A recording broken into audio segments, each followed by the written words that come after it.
Bonsoir à tous et bienvenue à cette édition du journal à la une. Enfin, les habitants de Lubumbashi pourront bénéficier de soins de qualité. L'hôpital général du cinquantenaire Caravia vient d'être inauguré par le gouverneur de la province du Katanga, Moïse Katumbi Chapwe. Les malades auront également droit à l'expertise des médecins congolais de la diaspora. Conscientiser les pygmées et les bantous du Nord Katanga à vivre en paix, c'est le but de la mission effectuée par les ministres provinciaux de l'Intérieur, Juvenal Kitungwa Lugoma, ainsi que les conseils provinciaux de sécurité dans les territoires des Nyuzu et Manono. Une fois de plus, bonsoir mesdames, messieurs et bienvenue à cette édition du journal sur Nyota Télévision. Je le disais dans les titres, c'est ce samedi 21 mars que le gouverneur de la province du Katanga, Moïse Katumbi Chapwe, a procédé à l'inauguration de l'hôpital général du cinquantenaire Caravia dans la cité portant les mêmes noms. C'était en présence du président de l'Assemblée provinciale, Antoine Gabriel Kyungwa Kumwanza. Nonolondo Stéphane Chisso. C'est dans ce genre de cadre indigne et désolant que les habitants de la lointaine cité Caravia, à l'ouest de la ville de Lubumbashi, se faisaient soigner des longues années. Saisi de la situation, l'honorable Moïse Katumbi Chapwe s'est résolu de changer les cours de choses en convertissant ce qui paraissait être une fatalité en opportunité. Il y a quelques années, il posa la première pierre de ce qui devrait devenir un des hôpitaux les plus modernes de la province et bien entendu du pays, l'hôpital général du cinquantenaire Caravia.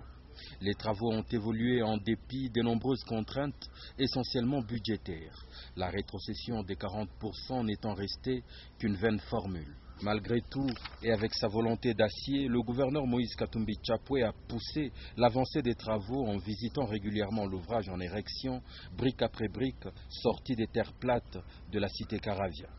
Quelques années plus tard, le résultat est là, plus éloquent que jamais, du vrai, du palpable et du solide. Un hôpital ultramoderne qui donnerait à certains commentateurs l'envie de tomber malade. Cet hôpital n'est pas seulement beau, il est aussi complètement équipé sur ses 3094 mètres carrés de superficie et ses 120 lits. Des équipements de pointe sortis de fabriques les plus réputées à travers la planète Terre. Ici on ne trouve que le meilleur outil de chaque domaine et cela se voit.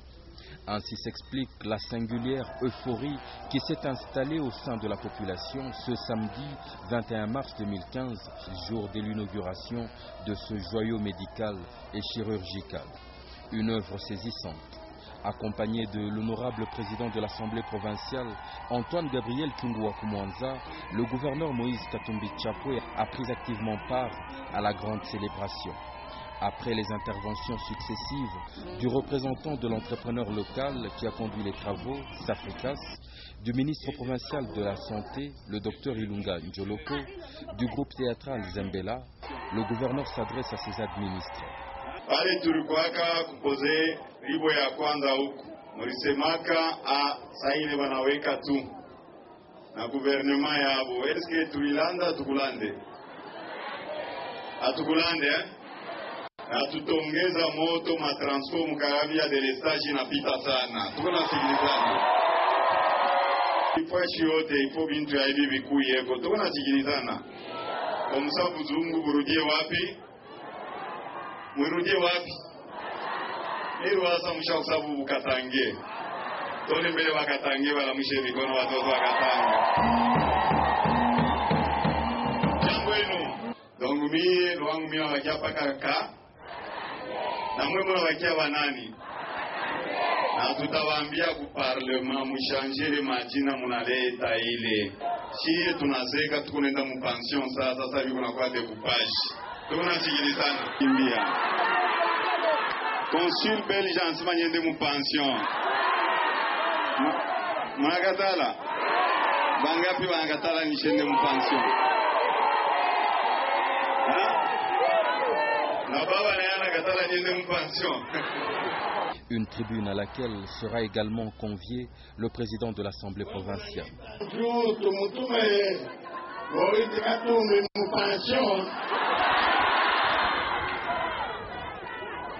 Watu wanasema vile unafanya avienee wengi wako. Mzungu Katangewa vijana anasema nakatala mambo ya kufuia. Ume niende wangu kimya. Kila chetu nasema ataenda. La voix du peuple. Le ruban est coupé, le champagne est sablé et la visite de l'hôpital peut commencer, salle après salle, service après service, chacun d'eux coupant le souffle aux visiteurs qui ne croyaient pas se retrouver au cœur d'un des quartiers les plus méprisés de la ville il y a seulement quelques années. À titre d'exemple, un mini-laboratoire mobile d'une valeur de $20 000 américains fabriqué aux États-Unis est présenté aux visiteurs ébahis. On peut prendre juste une goutte de sang. On met sur une cartouche, on met là-dedans. En 2 minutes, 3 minutes, on peut avoir les résultats. Donc, on peut voir la fonction du cœur, la fonction des reins, on peut voir les gaz sanguins et d'autres examens. Et à partir, ça c'est l'imprimante. Donc un imprimante laser, à partir d'ici on appuie seulement, en 2 minutes les résultats sortent. Donc c'est très important pour les soins intensifs, très important pour la salle d'urgence. Et en même temps, il y a un dispositif qu'on peut ajouter, on peut envoyer ces résultats immédiatement sur le médecin de garde. Même celui qui est en Afrique du Sud, on peut lui envoyer les résultats, oui. Une autre marque visible que l'honorable Moïse Katumbi Tchapoué lègue à la postérité. Un autre point incontestable, inscrit au registre de son bilan exceptionnel à la tête de la province du Katanga. Une preuve éloquente de ce à quoi servent les ressources naturelles de la province. Une opportunité de plusieurs emplois créés localement. Baveve balikuwa beko na ria banasema mtoto yabo eko wapi. Pale tunakuwa kusikia kama mtoto yabo anaonekana eko mujima. Baveve banasema hata leo na shi atutekala. Jua tuyamuonaka hivi. Leo tunapenda twende tukamone kumacho. Moise ni baba wa baveve, ni baba wa orphelin, ni baba wa babilema wa babipofu. Salere yake haikulake. Anabebaka anapatia mama bajana, anapatia baveve na babilema na baorphelin. Ule atamuweka muro juu ya bubaya, atakutana na Mungu wa bajane. Tunaanza kuhangaika mahopitali paka muende muzibishakamini sisi paka muende kusiendwe. Meya anakuwa kutuleta hospitali karibu na soko yetu tena karibu na manyumba. Antuka tunamshukuru sana na zaidi. Il y a eu un temps où les Sud-Africains se faisaient soigner à Elisabethville. Cette histoire pourrait à nouveau se répéter si cette dynamique se poursuivait.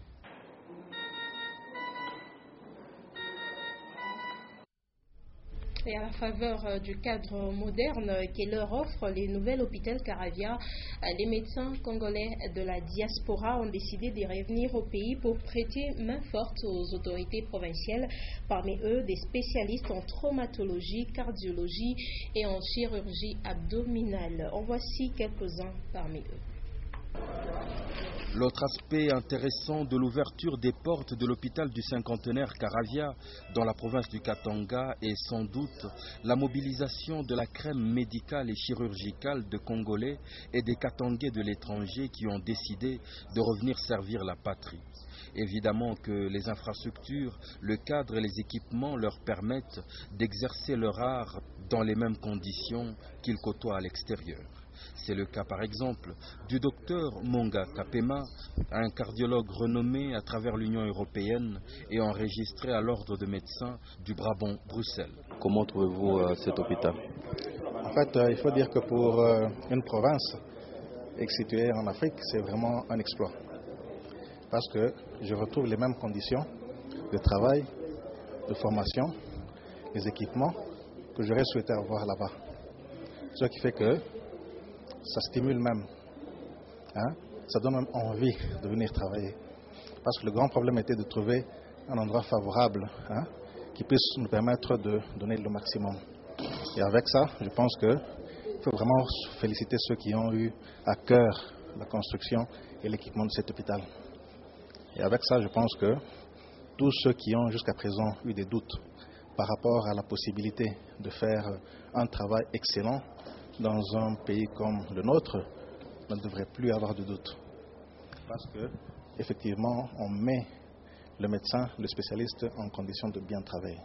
Et c'est vous, quelle est votre spécialité? Seriez-vous disposé à venir prester également ici? Moi, je suis cardiologue. Et je pense que, je suis revenu ici plusieurs fois. D'abord pour évaluer l'état de besoin par rapport à la pathologie cardiovasculaire. En considérant tout ce qui se passe ici, les cas qui m'ont été rapportés et l'importance même de la maladie dans la société, pas seulement katangaise, même congolaise, je me suis dit que ça ne servait à rien de rester encore là-bas parce qu'il y a quand même plusieurs personnes qui peuvent s'occuper de ces maladies-là en Europe, mais qu'ici on a quand même vraiment un besoin effectif de mes prestations. C'est ainsi que j'ai décidé de venir et ayant trouvé un endroit vraiment favorable, équipement adapté, alors je pense que oui, je viendrai ici pour aider la population. C'est aussi le cas du docteur Adlin Muganza, spécialiste en chirurgie abdominale, évoluant lui depuis de longues années en Afrique du Sud. Le standard est très bon. Ça me faisait d'abord très mal quand on voyait les médecins, les malades congolais qui venaient en Afrique du Sud pour des soins, même pour de petites choses là. C'était pas du tout bien.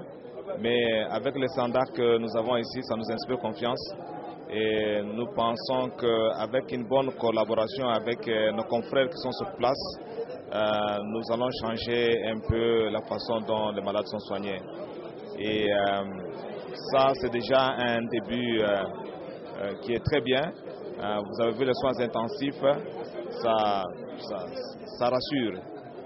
Et les salles d'opération ont quand même un niveau très élevé, un standard international. Donc, je dis félicitations à la population katangaise, félicitations au gouverneur et à tous ceux qui ont contribué à ces projets. C'est vraiment, je dis, c'est un miracle qui est en train de s'opérer. Écoute, il y a la chirurgie d'abord orthopédique, les os. Il y a un chirurgien, un orthopédiste chirurgien, Dr Salé, qui a pratiqué pendant près de 30 ans, plus de 25 ans en Afrique du Sud, qui va soutenir cet hôpital. Donc toutes les interventions compliquées des os, la hanche, les genoux, parfois les dos, avec le temps, ces interventions seront faites ici. Parce que nous avons les soins intensifs, la réanimation, pour suivre ces malades en post-opératoire. Voilà des éléments à suivre en page magazine tout juste après cette édition du journal. On parle autre chose, les conflits entre les Pygmées et les Bantous refait surface dans les nord Katanga, notamment dans les territoires des Nyuzu et Manono. Dernièrement, certains Pygmées auraient abattu quelques Bantous à l'aide de leurs flèches empoisonnées.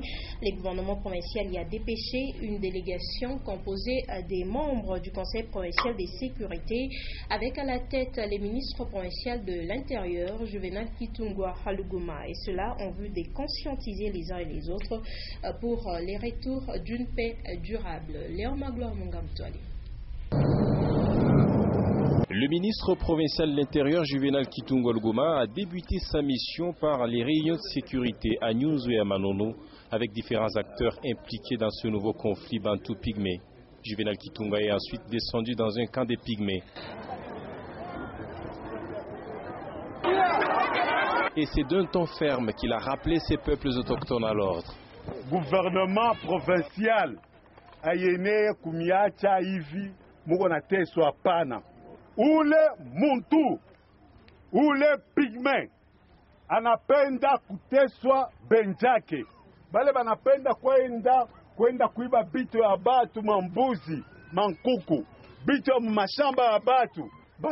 Banapasa kujua ya kama l'État eko ako, autorité ya l'État iko, l'État congolais yo balokufa, l'État eko na ba police, l'État eko na armée, na ile armée iko na mabunduki, iko na masashi, ule wote anapenda kuleta désordre atapikiwa masashi. Et pour assister les familles victimes de ces conflits, le gouvernement provincial du Katanga a alloué une somme de 22 millions de francs congolais remise officiellement entre les mains de l'administrateur du territoire de Nyunzu. Il va rester à organiser la distribution de concert avec la société civile et les différents services de sécurité. C'est depuis le 4 octobre 2014 que l'ISTEM Lubumbashi a été frappé par un incendie qui a consumé une partie de l'un de ses bâtiments.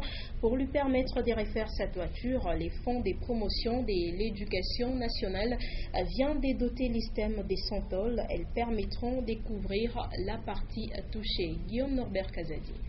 Il était 11 heures lorsque la délégation du Fonds de promotion de l'éducation nationale était arrivée dans les installations de l'ISTEM. Le directeur général Kangmat et ses collaborateurs échangent quelques minutes avec la délégation du FPN avant de visiter le bâtiment frappé par l'incendie. Juste après, le directeur provincial de FPN remet symboliquement une tôle au professeur Kangmat. Vous savez que notre mission, c'est soutenir et promouvoir l'éducation nationale.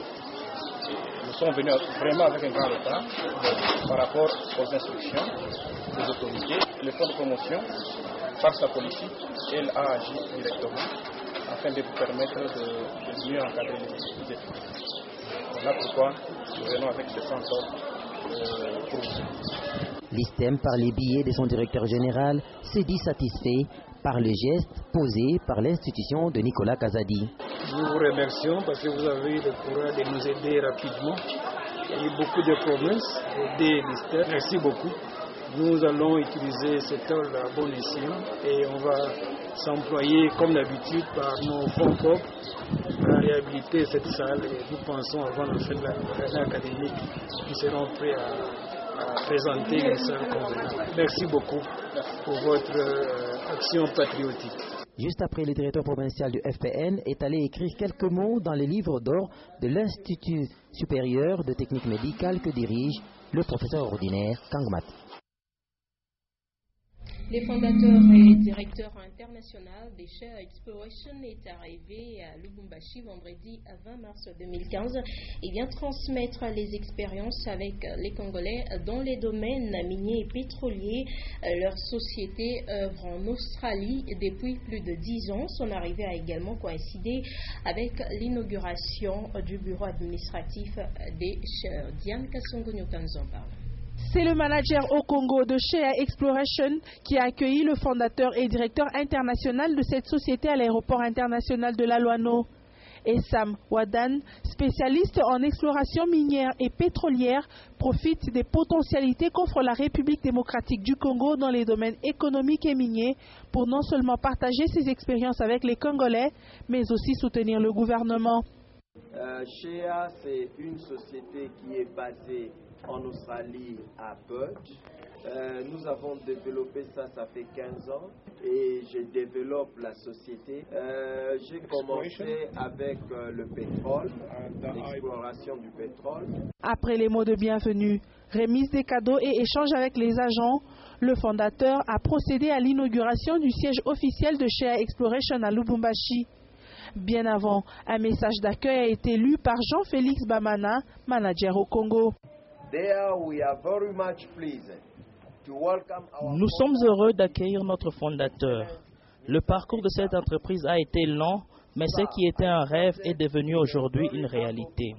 L'équipe au Congo sera disciplinée pour un avenir meilleur de cette entreprise.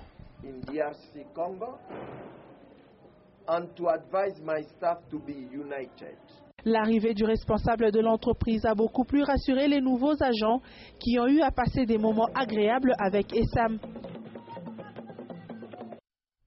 Le 21 mars est dédié à la poésie à l'échelle mondiale. Rétablir les dialogues entre la poésie et les autres arts, c'est le but de cette journée. Occasion pour la rédaction des Nyota Radio et Télévision de parler de la poésie congolaise qui semble ne pas s'épanouir et ne pas être exploitée. Consolate Kandja. Selon les littéraires congolais, si la poésie congolaise n'est pas étudiée à fond dans l'enseignement primaire secondaire, c'est tout simplement parce qu'elle n'est pas retenue par le programme national de l'enseignement. Dans le texte, nous utilisons florilège, 6 et profil et perspective. Il n'y a pas beaucoup de textes des Congolais. S'il y en a quelques-uns, il n'y a pas beaucoup de textes poétiques des Congolais. L'enseignant ne doit pas aller au-delà du programme. À part florilège, on ne peut pas aller au-delà. Mais quand l'État va s'engager et sortir un livre au programme de l'enseignement, en 6e où figurent les poèmes des Congolais, cette poésie sera enseignée. Malgré qu'elle n'est pas exploitée, la poésie congolaise répond aux normes au même titre que la poésie négro-africaine et française. C'est une question de politique culturelle qui manque. Mais si vous prenez Moudimbe c'est un poète. Il est poète congolais. Vous êtes sûr que Moudimbe n'a jamais été accepté au niveau international? Vous êtes sûr que Moudimbe n'a jamais été vraiment, je peux dire, l'écrivain que l'on peut étudier au niveau international? Vous prenez Moulombo, c'est un poète. Vous prenez Kadimanzouchi, il est beaucoup plus poète. Néanmoins, la Journée mondiale de la poésie vise à encourager la lecture, la rédaction, la publication et l'enseignement de la poésie. Elle donne une reconnaissance et une impulsion nouvelle aux mouvements poétiques nationaux, régionaux et internationaux. Et puis un nouveau produit vient de s'ajouter à la gamme des produits Brassimba. Il s'agit de la Simba blanche, 33 à centilitres. La présentation de cette bière à 4,0% d'alcool a eu lieu vendredi au cours d'un point de presse organisé par la brasserie Simba. Édouard Congo. Simba blanche, nouvelle source de fraîcheur. Voilà les nouveaux produits que la brasserie Simba vient de lancer sur le marché katangais. Cette 9e bière qui vient s'ajouter à la gamme des produits Brassimba a été présentée ce vendredi 20 mars 2015 au cours d'un point de presse animé par les responsables du service marketing de cette société brassicole qui ont répondu aux questions des chevaliers de la plume et du micro au restaurant La Bodeguita. Ils ont toujours fait, c'est-à-dire nous faire confiance. Ils ont déjà goûté à 8 de nos bières. Je pense qu'ils n'ont jamais été déçus. Sinon, on ne serait pas là aujourd'hui. Si on a pu atteindre cet âge, 90 ans, c'est pour une entreprise, c'est la maturité. Si Brassimba est là, c'est parce que les gens apprécient le produit. Brassimba, c'est 9 bières. C'est 9 bières de qualité constante et permanente. C'est 9 bières aujourd'hui qui viennent rafraîchir et animer les nuits katangaises, même d'autres provinces aujourd'hui. Le label qualité Brassimba aujourd'hui, c'est vraiment quelque chose d'important pour nous. C'est quelque chose qui nous permet aussi d'avancer parce que le fait de savoir que nos consommateurs apprécient nos produits nous encourage, nous, à innover. Simba blanche, en 33 centilitres, revient à 750 francs congolais sur le marché et le lancement officiel est prévu ce samedi 21 mars 2015 dans une soirée blanche, toujours au même endroit. Et en sport, poursuite ce samedi 21 mars 2015 au stade Tout-Puissant Mazembe de la Kamalondo du championnat de la Liga Foot dans sa phase des playoffs. Les Salésiens des Don Bosco l'ont emporté devant Sanga Balende par les scores des 2-1 avec un doublé du Malien Lassana à la 35e et 56e minute, alors que la réduction du score a été l'œuvre des Badi Baké. Voilà qui met fin à cette édition du journal. Madame, Monsieur, ne nous quittez pas tout de suite car tout juste après, vous aurez à suivre une page magazine en rapport avec l'inauguration de l'hôpital général du cinquantenaire Karavia par les gouverneurs de la province du Katanga, Moïse Katumbi Tchapoué. Fin de cette édition du journal. Madame, Monsieur, les rappels de titres. Enfin, les habitants de Lubumbashi pourront bénéficier de soins de qualité. L'hôpital général du cinquantenaire Karavia vient d'être inauguré par les gouverneur de la province du Katanga, Moïse Katumbi Tchapoué. Les malades auront également droit à l'expertise des médecins congolais de la diaspora. Et puis autre titre, conscientiser les pygmées et les bantous du Nord Katanga à vivre en paix. C'est le but de la mission effectuée par les ministres provinciaux de l'Intérieur, Juvenal Kitungwa Halugoma, ainsi que les conseils provinciaux de sécurité dans les territoires de Nyonzo et Manono. Merci donc à vous de nous avoir suivis. Retrouvez à 23h Titiane Bouy pour une nouvelle session d'information sur Nyota Télévision. Moi, je reviens demain à 19h.